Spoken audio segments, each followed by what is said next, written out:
Mag-isa muna tayo ng sibuyas at ako'y magluluto ng kangkong. Yan. Gisahin muna natin ang ating sibuyas.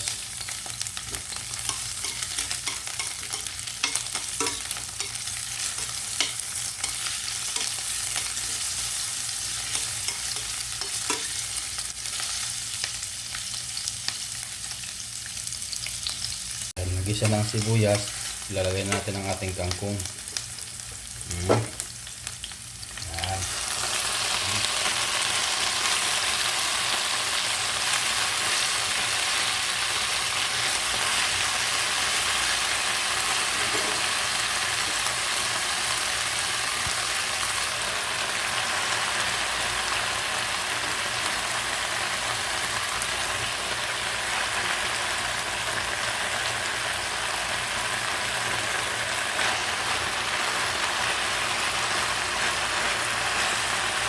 Yan. Okay. Lagay muna. Dahil nagisa na natin, pagkatapos natin itong gisa nating kangkong, ilalagay na natin ating sardinas. Okay. Tara. Yan. 5 sardines.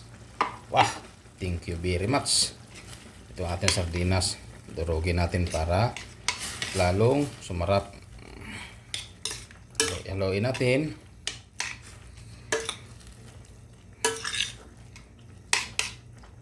Tapos, tikman na natin yung sabaw.